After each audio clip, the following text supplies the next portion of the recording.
Serial वसुधा का आने वाला ट्रैक अब हर बीतते दिन के साथ और ज्यादा गहरा, उलझा हुआ और इमोशनल बनता जा रहा है।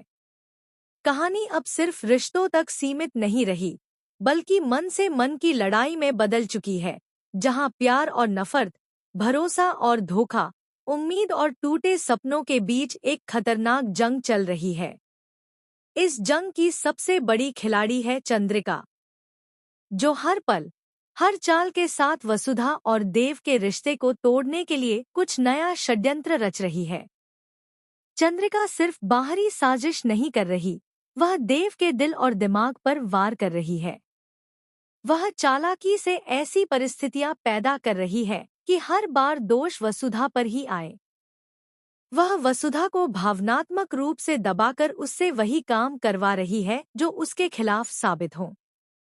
कभी वह उसे गलत फैसले लेने पर मजबूर करती है, कभी उसे ऐसी जगह खड़ा करती है जहां लोग उसे गलत समझें, और फिर वही बातें देव के सामने इस तरह प्रस्तुत करती है कि देव के दिल में शक की दीवार और ऊंची होती चली जाए।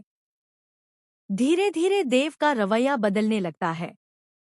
अब वह न सिर्फ वसुधा से दूर हो रहा है, बल्कि उसे अपनी जिंदगी से पूरी तरह अलग करने पर तुल चुका है।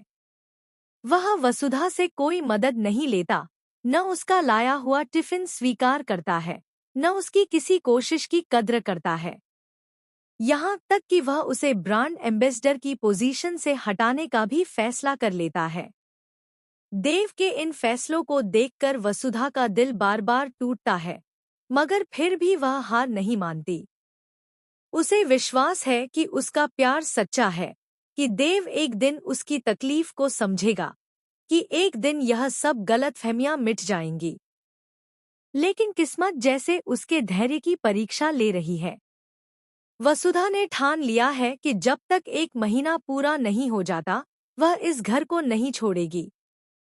वह हर दिन कोशिश करती है कि देव का दिल फिर से जीत सके, उसकी नजरों में अपने प्यार की सच्चाई साबित कर सके। पर विडंबना यह है कि हर बार उसकी ही कोई छोटी सी गलती चंद्रिका के हाथ हथियार बन जाती है, और देव उससे और दूर होता चला जाता है। इन सबके बीच दर्शकों के लिए सबसे दर्दनाक बात यह है कि वसुधा जितनी सच्ची है, उतनी ही अकेली होती जा रही है। अब कहानी एक ऐसे मोड़ की ओर बढ़ रही है जहां चंद्रिका की चालें जीतती हुई नजर आती हैं और वसुधा हारती हुई। चंद्रिका का अगला प्लान और भी खतरनाक है। वह